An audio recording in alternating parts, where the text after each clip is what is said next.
Bienvenue, j'ai devant moi la Huawei MatePad 11,5S et aujourd'hui je vais vous montrer comment démarrer cet appareil en mode sans échec.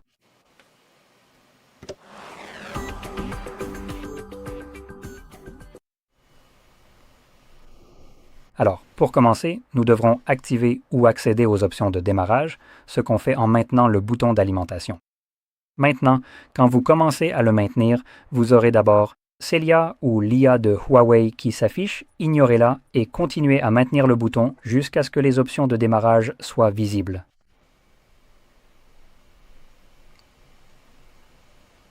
Et voilà. Alors, il y a deux façons différentes d'accéder au mode sans échec. La plus simple serait de maintenir le bouton de redémarrage comme vous pouvez le voir pour accéder au mode sans échec, mais je tiens à préciser qu'il existe une autre méthode en éteignant votre appareil, puis en maintenant le bouton d'alimentation et le volume haut, ce qui vous mènera au mode de récupération. Et en mode de récupération, vous aurez comme dernière option visible le mode sans échec. Vous pouvez donc cliquer dessus et cela démarrera également l'appareil en mode sans échec. Mais je vais choisir la plus simple en maintenant simplement redémarrer, et vous voyez que ça change en appuyé pour entrer en mode sans échec. Il nous donne aussi un petit message. Alors, pour passer rapidement là-dessus, on a « Voulez-vous redémarrer en mode sans échec ?» Cela désactivera toutes les applications tierces que vous avez installées. Elles seront restaurées lorsque vous redémarrerez à nouveau. On va donc juste cliquer sur « OK » et désolé pour la mise au point et attendre que l'appareil redémarre. Je vais garder ma main dans le champ, juste pour que la caméra puisse faire la mise au point dessus, jusqu'à ce que voilà, le logo soit visible. Et à ce stade, la caméra devrait pouvoir se focaliser sur ce seul logo.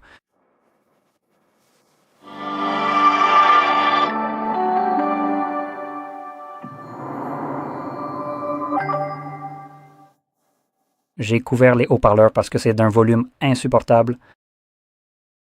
Alors maintenant que vous pouvez le voir, nous sommes en mode sans échec. On le voit d'ici. J'ai ce petit filigrane et voyons voir.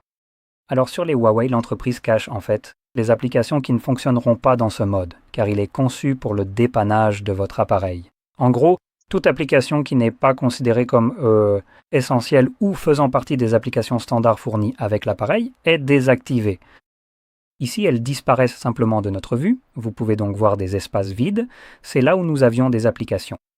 Donc, si vous voulez gérer une application, peut-être vous en débarrasser parce qu'elle vous cause des problèmes pour faire fonctionner l'appareil, ce que vous pouvez faire pour la trouver, car vous ne la voyez pas ici et vous n'avez peut-être pas le tiroir d'application, c'est d'aller dans les paramètres, puis application et services, application. Et vous pourrez trouver toutes les applications ici. Maintenant, vous ne pourrez pas les lancer d'ici. Par exemple, si j'ouvre quelque chose comme ça, je ne peux pas vraiment l'ouvrir d'ici. Je ne sais même pas s'il y a normalement un moyen. D'accord, il n'y a peut-être même pas de moyen de l'ouvrir d'ici si vous le vouliez. Alors, de toute façon, vous pouvez évidemment vous en débarrasser. Comme vous l'avez vu, nous avons peut-être pas celui-ci. Nous avons l'option de désinstallation juste ici, et vous pouvez voir que je vous montre les services micro G, c'est pour les services Google. Vous pouvez chercher ceci dans le magasin et obtenir les services Play sur cet appareil, ce qui signifie que vous pouvez avoir le Play Store et télécharger des applis. Bref, une fois que vous en avez fini avec ce mode et que vous voulez revenir au mode normal, maintenez le bouton d'alimentation.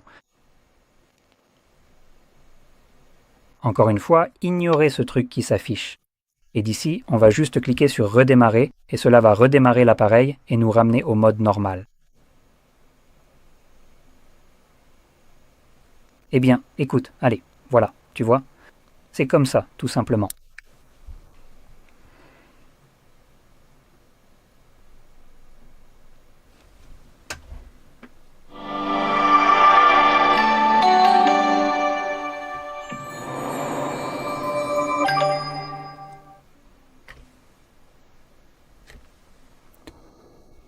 Et nous sommes maintenant de retour en mode normal.